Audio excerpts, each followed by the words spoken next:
जय हिंद दोस्तों, मैं एक बार फिर से आप सभी का स्वागत करता हूं हमारी इस ज्ञान की दुनिया में जिसका नाम है रीत नॉलेज टीवी।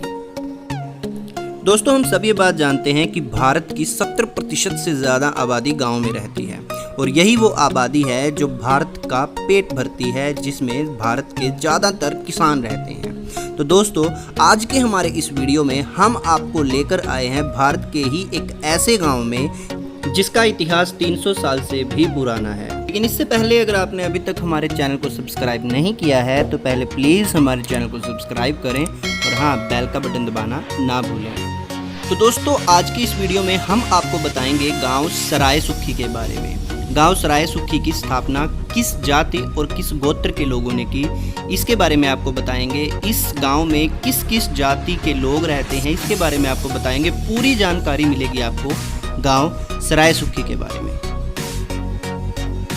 दोस्तों, गांव रानीखेड़ा जो कि अभी दिल्ली में है, सराय सुखी, होली और लवाणा, इन चारों गांवों की जड़ एक ही गांव है जो कि है दुल्हेड़ा गांव। दोस्तों, गांव दुल्हेड़ा इस समय झज्जर जिले में पड़ता है, जो कि गांव सराय सुखी की जड़ है। दोस्तों, गांव सराय सुखी को 300 वर्ष पहले दुल्हेड़ा गांव से सन 1700 के आसपास आए हुए लोगों ने ही बसाया था। दोस्तों, इस गांव के बसने के पीछे की भी एक बहुत बड़ी कहानी है जो मैं अभी आपको बताने जा रहा हूं। गांव दुल्हेड़ा में सन 1700 में दो परिवारों में किसी बात को लेकर झगड़ा हो गया था। यह बाल्याण पाने के व्यक्ति थे। इस पाने में ये परिवार शक्तिशाली थे। आपस के झगड़े में दूसरे पक्ष का आदमी मर गया। गांव में उग्रवाद यानी कि दंगे फैलने का डर हो गया, क्योंकि आपस में लोग धड़ेबंदी यानी कि एक दूसरे से जलने लगे थे। यह सब हालात को देखकर गांव में शांति बनाए रखने के लिए और झगड़े का निपटारा करने के लिए गांव में पंचायत हुई। पंचायत ने यह फैसला किया कि दोषी पक्ष कुछ समय के लिए गांव छोड़कर कहीं दूसरी जगह पर चले जाएं। बात पुरानी होने के बाद उनको वापस अपने गांव में आकर बसना होगा। गांव की पंचायत का फैसला मानकर 5 परिवार यहां से चल दिए। चौधरी गंगाराम रानीखेड़ा गए।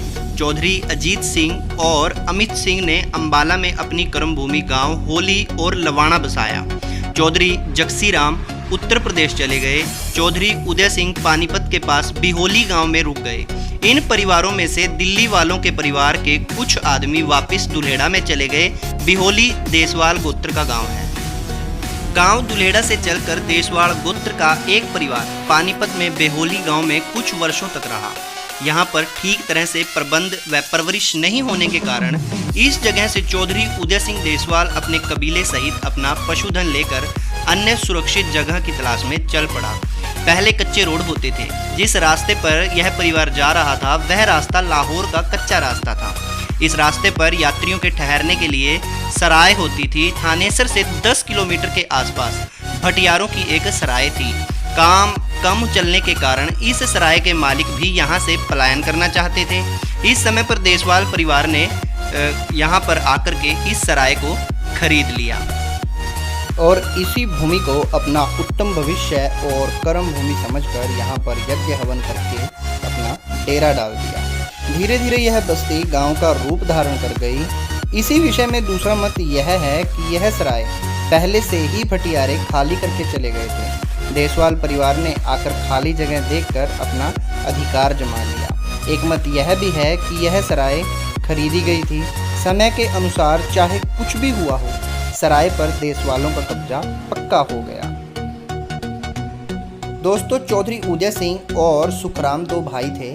चौधरी सुखराम बहुत ही दिलेर आदमी थे, बहुत ही बहादुर थे। इन्हीं के नाम से सराय सुखी गांव का नाम रखा गया। चौधरी सुखराम ने यहाँ पर एक तालाब भी खुदवाया था, जिसे सुखी तालाब या सोक्की तालाब भी बोलते हैं। चौधरी तोताराम स्वतंत्रता सेनानी हुए हैं इसी गांव से। इन्होंने अनेकों यातनाएं सही और सेंट्रल जेल दिल्ली में कैद करके डाल दिए गए थे। जेल से बाहर आने पर फिर आज़ादी की लड़ाई जारी रखी चौधरी तोताराम ने। दोस्तों, यह गांव थानेसर से झांसा रोड पर 10 किलोमीटर धुराला गांव से उत्तर दिशा में बसा हुआ है। इस गांव का कुल क्षेत्रफल 4500 पक्का बीघा जमीन है। यह गांव सन 1700 में आबाद हुआ था। इस गांव में मंदिर, चौपाल आदि देसवालों ने बनवाई। इस गांव की ज़मीन में एक रेलवे स्टेशन भी है जिसका नाम धीरपुर है। यह लाइन दिल्ली से अंबाला जाती है। दोस्तों, जाट जाति के अलावा भी यहाँ पर ब्राह्मण, बैरागी, कश्यप, हरिजन और वाल्मीकि जाति के लोग हैं। ये सभी लोग आपस में मिलजुल कर रहते हैं और बहुत ही सुखद यहाँ का वातावरण बनाते हैं। दोस्तों, इस गांव के युवा कबड्डी, कुश्ती, वॉलीबॉल, क्रिकेट जैसे खेल खेलते हैं। यहाँ की क्रिकेट टीम पूरे कुरुक्षेत्र एरिया में बहुत ही फेमस है। गांव में खेलने के लिए बहुत बड़ा प्लेग्राउंड है। इस गांव के लोग कृषि के अलावा अन्य व्यवसायों में भी लगे हुए हैं। गांव में एक प्रसिद्ध सिद्ध बाबा शंभुनाथ जी की समाधि है जिसकी इस गांव में बहुत ही मान्यता है। इसके अलावा प्राचीन शिव मंदिर, माँ ज्वाला जी मंदिर, गोगा माड़ी, बाबा रविदास मंदिर व ऋषि वाल्मीकि जी का मंदिर भी है।